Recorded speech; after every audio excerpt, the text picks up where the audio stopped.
Ya, hari ini saya share kebenaran firman Tuhan tentang, karena tema kita minggu-minggu ini adalah keluarga sepanjang bulan ini. Saya bawakan tentang pengampunan dan penerimaan dalam keluarga.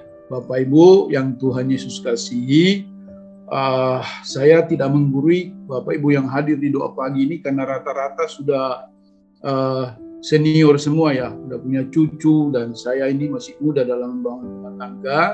Tapi saya tidak menggurui, saya hanya bagi share saja kebenaran firman Tuhan. Bagaimana ketika ada pengampunan dan penerimaan dalam keluarga, maka keluarga itu akan menjadi kuat. Keluarga itu akan menjadi keluarga yang sungguh-sungguh diberkati Tuhan. Kolose pasal yang ketiga ayat 12 sampai ayat 14. Saya bacakan ayat ini bagi kita semuanya. Kolose pasal yang ketiga, pengampunan dan penerimaan dalam keluarga. Karena itu sebagai orang-orang pilihan Allah yang dikuduskan dan dikasihinya, kenakanlah belas kasihan, kemurahan, kerendahan hati, kelemah lembutan, dan kesabaran. Sabarlah kamu seorang terhadap yang lain, dan ampunilah seorang akan yang lain apabila yang seorang menaruh dendam terhadap yang lain, sama seperti Tuhan telah mengampuni kamu, kamu perbuatlah juga demikian. Dan di atas semuanya itu, kenakanlah belas kasih sebagai pengikat yang mempersatukan dan menyempurnakan. Amin buat firman Tuhan. Nah, Ibu Bapak yang Tuhan Yesus kasihi, tidak dapat dipungkiri bahwa kondisi keluarga hari-hari ini adalah sesuatu yang sangat dipersiapkan oleh Tuhan untuk kedatangannya. Sebelum Kristus datang, segala sesuatu harus dipulihkan, dan yang dipulihkan pertama itu adalah keluarga, rumah tangga. Ya, nah Ibu Bapak yang Tuhan Yesus kasih, kebahagiaan itu tidak ditentukan oleh apa yang kita miliki, tapi bahagia itu karena sikap hati. Ya, bagaimana kita memiliki sikap hati di dalam hati kita, internal, bukan yang di luar ya.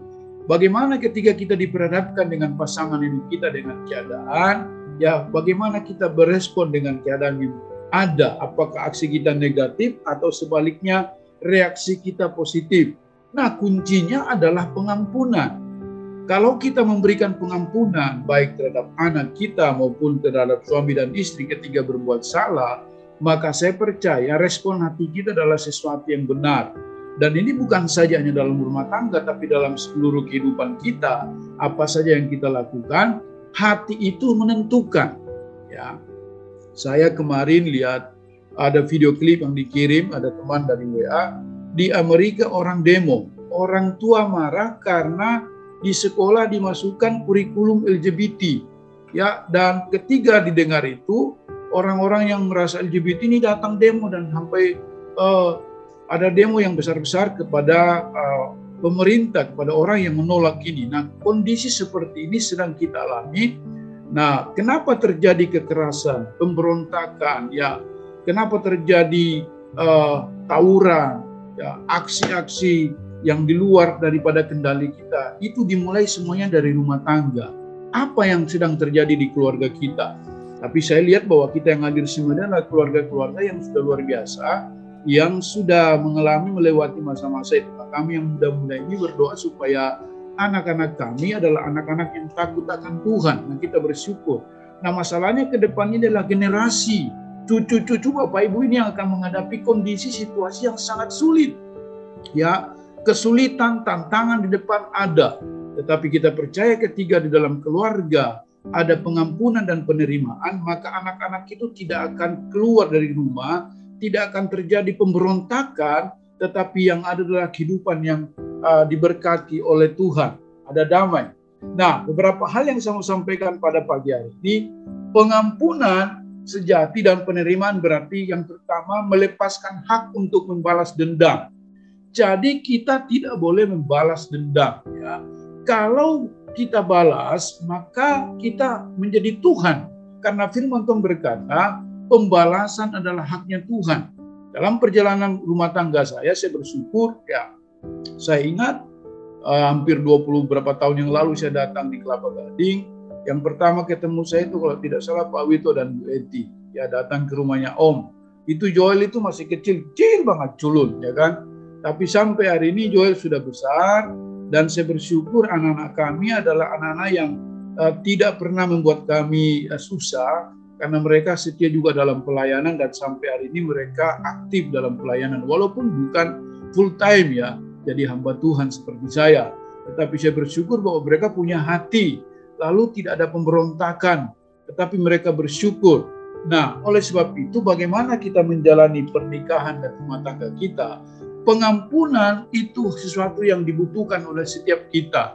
Pengampunan membuat kita lega dan bahagia, dan bukan sebaliknya mendendam. Karena Bapa sendiri sudah mengampuni kita ketika Dia mati di kayu salib. Jadi kita tidak punya hak untuk membalas ya akan kepahitan, akan amarah yang kita terima, tapi kita melepaskan pengampunan. Karena Alkitab berkata, dan di atas semuanya itu kenakanlah kasih sebagai pengikat yang mempersatukan dan yang menyempurnakan. Bahkan Alkitab berkata, dan ampunilah seorang akan yang lain apabila yang seorang menaruh dendam ya atau sesuatu yang membuat kamu sakit hati. Jadi kita melihat bahwa ketika kita ada penerimaan dan pengampunan dalam keluarga, maka saya percaya keluarga kita menjadi keluarga yang kokoh. Rumah tangga kita menjadi rumah tangga yang jadi berkat. Ya, lewat keluarga kita orang lain bisa melihat Kristus nyata dalam kehidupan kita. Saya sedang belajar bagaimana saya di mimbar dan di rumah harus sama.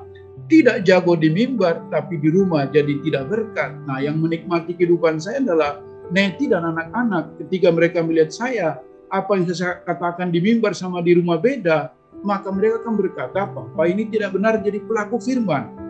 Tapi hari ini saya terus belajar, dan berkat doa Bapak Ibu, ya saya berdoa terus supaya kehidupan saya dan kita semuanya bisa jadi berkat. Jadi pengampunan dan penerimaan itu berarti melepaskan hak untuk membalas dendam, bukan hak kita.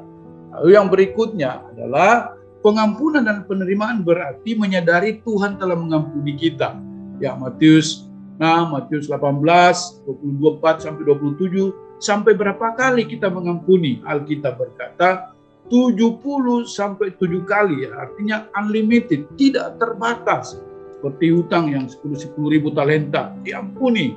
Jadi ketika kita mau mengalami kasih dan pengampunan dan penerimaan dalam keluarga, mari kita menyadari bahwa Tuhan telah mengampuni kita terlebih dahulu. Lalu kenapa kita simpan itu ya kesalahan pasangan hidup kita bertahun-tahun? Saya bersyukur bahwa ya saya mempunyai Bapak rohani yang jadi contoh ya bagi kita semuanya, Om Yulus, Tante, dan juga Pak Ruby di Bulena, Pak Suito, ada Om Sur di sini, ada Pak Usin, ada hamba Tuhan yang sudah senior, ya jadi berkat buat kita. Jadi bagaimana kita menjalani kekristenan kita, terlebih dalam penerimaan dan pengampunan, kita harus menyadari bahwa Tuhan telah mengampuni kita. Jadi kita juga tidak boleh menyimpan dendam, tapi harus melepaskan pengampunan. Ya, pengampunan tanpa batas. Pengampunan Tuhan bebaskan kita dari hukuman. Kalau Tuhan tidak ampuni kita, tidak mungkin kita ada hari ini. Tapi karena oleh anugerah Tuhan, oleh kasih setia Tuhan, kesalahan kita sudah dilepaskan, diampuni di kayu salib, dan Yesus berkata sudah selesai. Dan mari kalau Tuhan sendiri mengampuni kita, mengapa kita tidak melepaskan pengampunan ketika pasangan hidup kita salah, entah suami atau istri atau anak-anak kita salah, mari kita berkata maafkan. Nah, ada orang berkata begini, seorang pria itu katanya lebih susah untuk minta maaf. Tapi saya kalau salah tidak ada kata tidak bisa minta maaf, selalu bilang Neti maafkan kalau saya salah atau apa. Jadi ada suatu hal yang luar biasa. Ini yang Tuhan kehendaki dalam pernikahan, dalam keluarga kita. Sekali lagi saya rindu supaya ini jadi berkat, tidak menggurui Bapak Ibu, karena kita semuanya sudah mengalami hal ini. Ya, Bapak-bapak, Ibu-ibu yang ada dalam Zoom ini. Puji Tuhan. Yang ketiga, pengampunan dan penerimaan berarti membebaskan kita dari emosi negatif. Nah, survei membuktikan bahwa kebanyakan orang yang mengalami sakit kanker itu karena dikuasai dan dikendalikan oleh perasaan emosi yang meletup-letup, negatif, tidak ada penyelesaian. Ya, Banyak orang yang mengalami intimidasi, sakit hati, lalu menyimpan itu menjadi emosi yang negatif. Efesus pasal 4, 31-32 berkata, hidup dalam kepahitan itu menyengsarakan. Tapi mari kita melepaskan segala emosi-emosi negatif dan kita berkata, Tuhan, saya mau hidup damai. Saya mau hidup di dalam sukacita dan damai sejahtera. Kenapa? Karena benci itu adalah perasaan yang tidak sehat. Ya, jangan simpan dendam. Jangan simpan sakit hati. Ya, benci itu adalah perasaan yang tidak sehat. Jadi ada emosi-emosi negatif yang bisa mengendalikan pikiran dan hati kita, entah dalam pekerjaan, dalam pelayanan, dalam rumah tangga, apa saja. Kalau kita tidak bisa jaga hati, lalu kita dikendalikan, dikuasai, dikontrol oleh emosi negatif, maka kita akan menyimpan suatu kepahitan. Dan itu membuat kita sengsara, membuat kita tidak mengalami sukacita dan damai sejahtera. Jadi jangan sakiti diri lebih daripada orang lain. Ya, itu tidak mengubah masa lalu dan tidak memecahkan masalah. Saya ini adalah produk keluarga yang saya pernah saksikan bahwa saya tidak hidup bersama dengan orang tua. Dan berapa sekian tahun, hampir 25 tahun, saya tidak pernah lihat papa mama saya itu modelnya bagaimana. Bahkan maaf kata ketika dia meninggal, dia tidak pernah peluk saya dan berkata, engkau anak saya. Tetapi saya bersyukur saya dapat papa rohani, saya dapat kehidupan itu dari gereja, dan hidup saya sungguh-sungguh diubahkan oleh Tuhan. Jadi saya bilang sama istri, sama anak-anak, pertama kepada Nedi, saya bilang saya sudah selesai dengan diri saya. Jadi saya berusaha ketika ada masalah tenang. Saya tidak lagi harus meledak-ledak, emosi, marah, ya kan? Nah, apalagi dalam pelayanan kita ini harus bisa menjaga hati. Kalau seorang pemimpin baper, seorang pemimpin tidak bisa jaga hati, saya belajar kepada senior-senior yang ada, saya melihat bagaimana memecahkan masalah.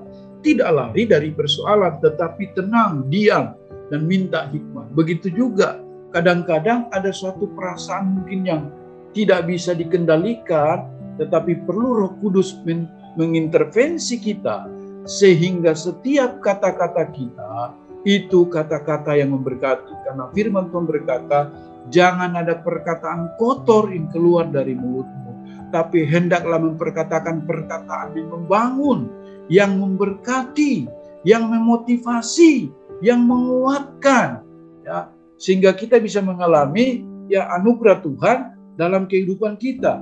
Ibu bapak mengampuni itu seperti halnya membebaskan seorang tahanan dan menyadari bahwa tahanan itu adalah diri kita sendiri. Ya, ketika kita mengampuni lalu melepaskan pengampunan, berarti kita bebas dari tahanan. Tahanan apa? Tahanan sakit hati, tahanan dari sakit penyakit, tahanan dari perasaan emosi negatif.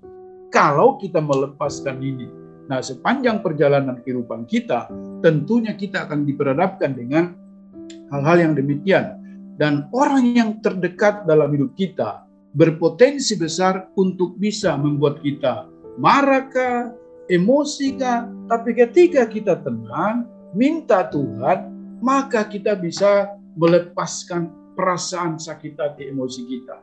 Jadi kebenaran firman Tuhan yang ketiga, bagaimana pengampunan dan penerimaan dalam rumah tangga akan membebaskan kita dari emosi negatif.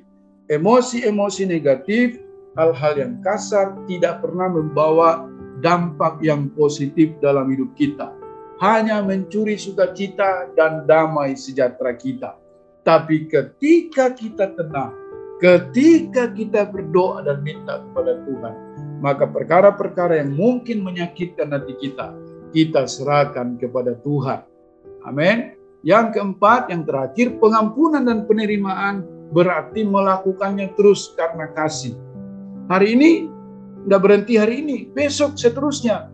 Bahkan maaf, sampai kita menutup mata di bumi ini, kita harus terus melakukan. Karena apa? Dasarnya karena kasih. Karena Yesus mengasihi kita, tidak hanya satu kali ini, sampai selama-lamanya. Ketika kita melakukan sesuatu yang salah, Dia melepaskan pengampunan karena kasih-Nya kepada kita. Nah, ini juga menjadi role model dalam kehidupan kita. Tadi sudah katakan dalam Injil Matius 18 ayat 21 sampai 22, sampai kapan Petrus? Kalau orang bersalah kepada saya, sampai kapan saya bisa mengampuni? 7 kali? Bukan. 70 kali 7 kali. Artinya tidak terbatas. Ini proses untuk terus mengasihi, tidak berhenti hari ini.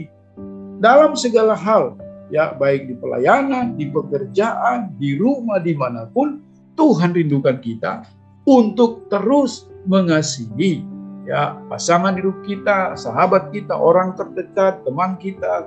Nah, ini proses untuk terus mengasihi, tidak sampai di sini. Oleh sebab itu, demonstrasikan kasih. Nah, itu ciri murid Kristus kalau kita hidup di dalam kasih. Nah, doa saya pagi hari ini, biarlah kebenaran yang kita dengarkan, kebenaran yang singkat pagi hari ini, mendorong kita bagaimana kita mengalami penerimaan. Ya, sebenarnya ada suatu video klip, tapi saya tidak bisa putar. Nah, saya sampaikan bahwa kalau kita memperlakukan keluarga kita dengan kasar, dengan perkataan-perkataan yang tidak memberkati, ya, maka akan terjadi pemberontakan. Keadaan-keadaan di depan kita sangat menentukan kemana rumah tangga kita bawa.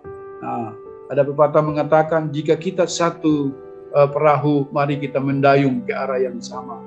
Kalau kita menjadi satu perahu yang sama, tapi si A-nya mau mendayung ke ini, si B mau mendayung ke ini, tidak satu visi, maka rumah tangga itu tidak mencapai tujuan dalam hidupnya. Tujuan hidup kita adalah kita jadi berkat lewat kehidupan pernikahan kita, rumah tangga kita, nama Tuhan dipermuliakan. Amin.